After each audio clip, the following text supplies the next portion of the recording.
ಜೊತೆ ಪತ್ನಿ ಎಸ್ಕೇಪ್ ಆಗಿದ್ದಾಳೆ. ಪತಿ ಸೂಸೈಡ್ ಮಾಡಿಕೊಂಡಿದ್ದಾರೆ. ನದಿಗೆ ಹಾರಿ ಆತ್ಮಹತ್ಯೆಯನ್ನ ಮಾಡಿಕೊಂಡಿದ್ದಾರೆ ಪತಿ. 38 ವರ್ಷದ ರವಿ ಆತ್ಮಹತ್ಯೆಯನ್ನ ಮಾಡಿಕೊಂಡಿರೋದು. ಪ್ರಿಯಕರನ ಜೊತೆಯಲ್ಲಿ ಪತ್ನಿ ಎಸ್ಕೇಪ್. ಹೊಳೆನರಸೀಪುರ ತಾಲೂಕಿನ ಮಾಕವಳ್ಳಿ ಗ್ರಾಮದಲ್ಲಿ ನಡೆದಿರೋ ಘಟನೆ. ಹಾಸನ ಜಿಲ್ಲೆ ಹೊಳೆನರಸೀಪುರ ತಾಲೂಕಿನ ಮಾಕವಳ್ಳಿ ಗ್ರಾಮ. ಮಗುವಿನೊಂದಿಗೆ ಪ್ರಿಯಕರನ ಜೊತೆ ಲಾವಣ್ಯ ಎಸ್ಕೇಪ್ ಆಗಿದ್ದಾರೆ. ಹೊನ್ನವಳ್ಳಿ ಗ್ರಾಮದ ಪ್ರದೀಪ್ ಜೊತೆ ಲಾವಣ್ಯ ಪರಾರಿಯಾಗಿದ್ದಾರೆ.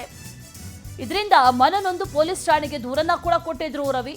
ಪೊಲೀಸರು ಸರಿಯಾಗಿ ಕ್ರಮ ಕೈಗೊಂಡಿಲ್ಲ ಅಂತ ಆತ್ಮಹತ್ಯೆಯನ್ನ ಮಾಡಿಕೊಂಡಿದ್ದಾರೆ. ಮಾಕವಳ್ಳಿ ಬಳಿ ಹೇಮಾವತಿ ನದಿಗೆ ಹಾರಿ ಆತ್ಮಹತ್ಯೆ ಮಾಡಿಕೊಂಡಿದ್ದಾರೆ. ಈಗ ಮೃತದೇಹಕ್ಕಾಗಿ ಅಗ್ನಿಶಾಮಕ ಸಿಬ್ಬಂದಿ ಶೋಧ ಕಾರ್ಯವನ್ನ ನಡೆಸ್ತಾ ಇದ್ದಾರೆ. ಪ್ರಿಯಕರನ ಜೊತೆಗೆ ಪತ್ನಿ ಎಸ್ಕೇಪ್ ಆಗಿರೋದಕ್ಕೆ ಮನನೊಂದಿದ್ದಾರೆ. ಇದಕ್ಕೆ ಕಂಪ್ಲೇಂಟ್ ಕೂಡ ಕೊಟ್ಟರು ರವಿ. ಆದರೆ ಪೊಲೀಸರು ಸರಿಯಾಗಿ ಆಕ್ಷನ್ ತಗೊಂಡಿಲ್ಲ ಅನ್ನುವಂಥ ವಿಚಾರ. ಲಾವಣ್ಯ ಆಕೆ ಪ್ರದೀಪ್ ಜೊತೆ ಎಸ್ಕೇಪ್ ಆಗಿರೋದು, ಮಗುವಿನ ಜೊತೆಗೆ ಎಸ್ಕೇಪ್ ಆಗಿದ್ದಾರೆ, ಪರಾರಿಯಾಗಿದ್ದಾರೆ ಅನ್ನುವಂಥ ಮಾಹಿತಿ. ಆ ನಂತರದಲ್ಲಿ ಪತಿ ರವಿ ಕಂಪ್ಲೇಂಟ್ ಕೂಡ ಕೊಟ್ಟರು ಪೊಲೀಸ್ ಸ್ಟೇಷನ್ನಲ್ಲಿ ಯಾವುದೇ ಆಕ್ಷನ್ ತಗೊಂಡಿಲ್ಲ. ಇದರಿಂದ ಮನನೊಂದು ಈಗ ಆತ್ಮಹತ್ಯೆಯನ್ನು ಮಾಡಿಕೊಂಡಿದ್ದಾರೆ. ಮಾಕವಳ್ಳಿ ಬಳಿಯ ಹೇಮಾವತಿ ನದಿಗೆ ಹಾರಿ ಆತ್ಮಹತ್ಯೆಯನ್ನ ಮಾಡಿಕೊಂಡಿದ್ದಾರೆ. ಮೃತದೇಹಕ್ಕಾಗಿ ಅಗ್ನಿಶಾಮಕ ಸಿಬ್ಬಂದಿ ಕೂಡ ಶೋಧ ಕಾರ್ಯವನ್ನು ನಡೆಸ್ತಾ ಇದ್ದಾರೆ. ಅದನ್ನು ಕೂಡ ವಿಜುವಲ್ಸ್ ಅಲ್ಲಿ ಗಮನಿಸ್ತಾ ಇದ್ದೀವಿ. ಮೃತದೇಹ ಎಲ್ಲಿದೆ ಅನ್ನುವಂಥ ನಿಟ್ಟಿನಲ್ಲಿ ಶೋಧ ಕಾರ್ಯ ನಡೀತಾ ಇದೆ. ಮತ್ತಷ್ಟು ಡೀಟೇಲ್ಸ್ ಅನ್ನ ನೀಡ್ತಾರೆ ನಮ್ಮ ಪ್ರತಿನಿಧಿ ಸಚಿನ್. ದೂರವಾಣಿ ಸಂಪರ್ಕದಲ್ಲಿ ಜಾಯಿನ್ ಆಗ್ತಾ ಇದ್ದಾರೆ. ಸಚಿನ್, ಪತ್ನಿ ಪರಾರಿಯಾದ್ರು ಅನ್ನುವಂಥ ಕಾರಣಕ್ಕಾಗಿ ಪತಿ ಈಗ ಮನನೊಂದು ಆತ್ಮಹತ್ಯೆಯನ್ನು ಮಾಡ್ಕೊಂಡಿರೋದು ಅನ್ನುವಂಥ ವಿಚಾರ ಏನೇನು ನಡೆದಿತ್ತು, ಆಕ್ಚುಲ್ ಆಗಿ ಆತ್ಮಹತ್ಯೆಗೆ ರೀಸನ್ ಏನು, ಪೊಲೀಸರು ಯಾಕೆ ಇದಕ್ಕೆ ಹಿಂದೆ ಮುಂದೆ ನೋಡಿದ್ರು, ಯಾಕೆ ಕ್ರಮ ಕೈಗೊಂಡಿಲ್ಲ, ಏನ್ ಡೀಟೇಲ್ಸ್ ಇದೆ?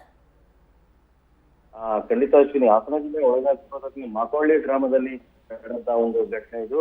ರವಿ ಏನಿರ್ತಾರೆ ಅವರು 38 ವರ್ಷ ಆತ್ಮಹತ್ಯೆ ಮಾಡ್ಕೊಂಡಿದ್ದ ವ್ಯಕ್ತಿ. ಕಳೆದ ಕೆಲ ದಿನಗಳ ಹಿಂದೆ ಏನು ತಾನು ಪ್ರೀತಿಸಿದ ಯುವಕನೊಂದಿಗೆ ರವಿಯ ಪತ್ನಿ ಪರಾರಿಯಾಗಿರ್ತಾರೆ. ಹೀಗಾಗಿ ಹೊಳೆನರಸೀಪುರ ಪೊಲೀಸ್ ಠಾಣೆಯಲ್ಲಿ ಈ ಒಂದು ಕುರಿತು ಪ್ರಕರಣ ಕೂಡ ದಾಖಲು ಮಾಡ್ತಾರೆ. ಆದ್ರೆ ಎಲ್ಲೋ ಒಂದ್ ಕಡೆ ಪೊಲೀಸರು ಈ ಒಂದು ಪ್ರಕರಣ ದಾಖಲು ಮಾಡಿದ ನಂತರ ಸರಿಯಾದ ರೀತಿಯಲ್ಲಿ ಸ್ಪಂದನೆ ನೀಡೋದಿಲ್ಲ. ಹೀಗಾಗಿ ಅದರಿಂದ ಮನನೊಂದು SP ಅವರಿಗೂ ಕೂಡ ದೂರನ್ನ ಕೊಡ್ತಾರೆ ರವಿ ಅವರು. ಆದ್ರೂ ಕೂಡ ಯಾವುದೇ ಪ್ರಯೋಜನ ಆಗಿಲ್ಲ. ಅವ್ರು ಎಲ್ಲಿದ್ದಾರೆ ಅನ್ನೋ ಹುಡ್ಕೋದಕ್ಕೂ ಕೂಡ ಪೊಲೀಸರು ಪ್ರಯತ್ನ ಪಟ್ಟಿಲ್ಲ ಅಂತ ಹೇಳ್ಬಿಟ್ಟು ಇದರಿಂದ ಮನನೊಂದು ಇವತ್ತು ಏನು ಹೇಮಾವತಿ ನದಿಗೆ ಹಾರಿರ್ತಕ್ಕಂಥದ್ದು. ಈಗಾಗಲೇ ಏನು ಹೊನ್ನವಳ್ಳಿ ಗ್ರಾಮದ ಪ್ರದೀಪ್ ಏನಿದ್ದಾನೆ ಆತ ಮತ್ತೆ ಲಾವಣ್ಯನ ಮಗು, ಇವರು 3 ಜನ ಕೂಡ ಈಗ ಎಲ್ಲಿದ್ದಾರೆ ಅನ್ನೋದು ಕೂಡ ಪೊಲೀಸರಿಗೂ ಕೂಡ ತಿಳಿದಿಲ್ಲ. ಹೀಗಾಗಿ ಇದರಿಂದ ಪತಿ ಏನು ಮನೆ ಬಿಟ್ಟು ಹೋದ್ರಿಂದ ಮರ್ಯಾದೆಗೆ ಅಂಜಿ ಎಲ್ಲೋ ಒಂದ್ ಕಡೆ ತನ್ನ ಮರ್ಯಾದೆ ಬೀದಿ ಪಾಲಾಯ್ತು, ಕುಟುಂಬದ ಮರ್ಯಾದೆ ಬೀದಿ ಪಾಲಾಯ್ತು ಅಂತ ಮನನೊಂದು ರವಿ ಆತ್ಮಹತ್ಯೆ ಪಟ್ಕೊಂಡಿರ್ತಕ್ಕಂಥದ್ದು. ಹೊಳೆನರಸೀಪುರ ಗ್ರಾಮಾಂತರ ಪೊಲೀಸ್ ಠಾಣೆಯಲ್ಲಿ ಪ್ರಕರಣ ಕೂಡ ದಾಖಲು ಮಾಡಿರ್ತಕ್ಕಂಥದ್ದು. ಈಗಾಗಲೇ ಅಗ್ನಿಶಾಮಕ ದಳದವರು ಸ್ಥಳೀಯ ಈಜುಗಾರರೊಂದಿಗೆ ರವಿಯ ಮೃತದೇಹಕ್ಕೆ ಶೋಧ ಕಾರ್ಯ ನಡೆಸ್ತಾ ಇರ್ತಕ್ಕಂಥದ್ದು. Ashwini. Okay Sachin, thank you ಡೀಟೇಲ್ಸ್ಗೆ.